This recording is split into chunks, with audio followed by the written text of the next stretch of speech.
Hello, welcome to the Balanced Body Podcast. I'm Lindy Royer, physical therapist, founder of Park Meadows Pilates and Physical Therapy in Lone Tree, Colorado, and Balanced Body faculty member.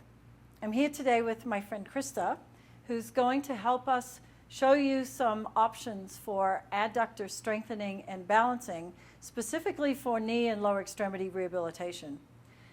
We're using the trap table today, and as you can see, we already have a long yellow spring sprung from the horizontal bar, and over here we have a short yellow spring sprung from the vertical bar. We've set this up already for Krista's size and limb weight.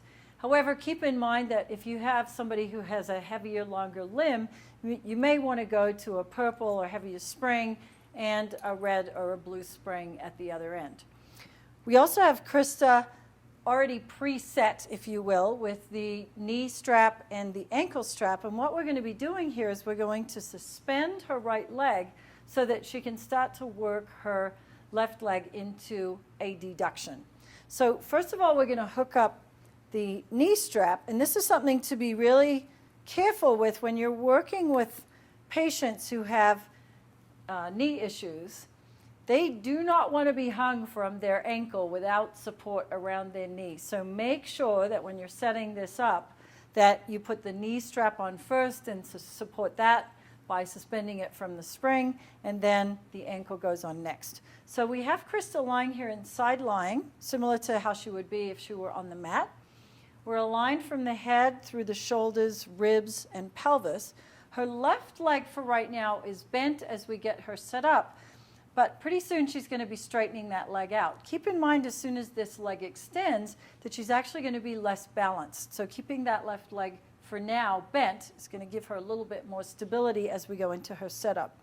We want to make sure that at the waist, between ribs and pelvis, she's in a neutral position. So typically what happens is our patients and students will go into more of a collapse or side bend position, which is clearly not a neutral position in terms of that frontal plane. So we want to make sure that this is lengthened out. If need be, sometimes you might even want to put a small towel roll or something like that underneath the lower part of the waist. We also want to make sure that the shoulder girdle is open. She has space here above the shoulder and below the ear, and her head is gently resting down into the pillow. We use a pillow in our studio because I want to be able to have my students and patients focus on what the task is at hand. In this case, we're working on adduction, and not have to worry about their neck. So now, Krista, if you can just lengthen that lower leg down onto the table. And so we're going to work from the inside of her left leg. She's maintaining her trunk position. Take a breath in, if you will, to prepare. And then as she exhales, she's going to bring that leg straight up to the upper leg and then lower it back down. So what we're looking for here is control of the right leg.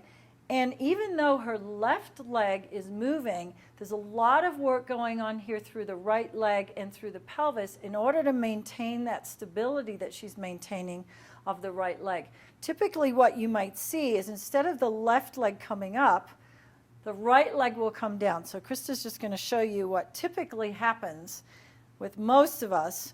So instead of keeping stability of the right leg and then being able to access movement through the left, you'll see a little bit of both.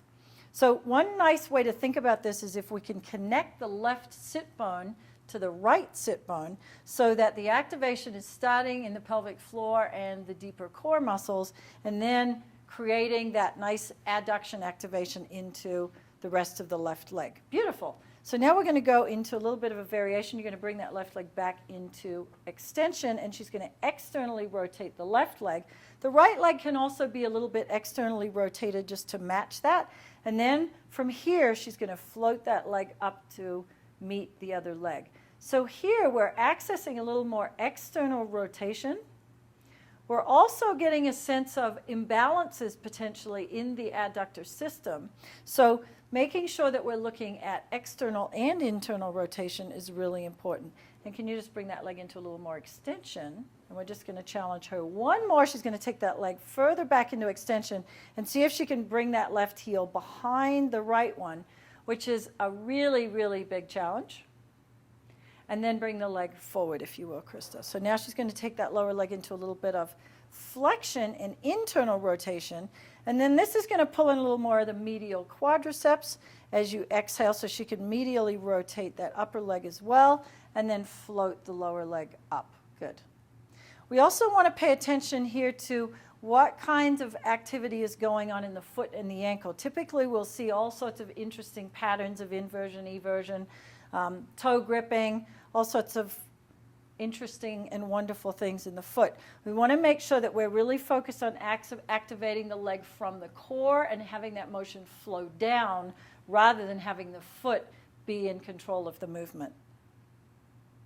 And lower the leg down, bring the leg back to center.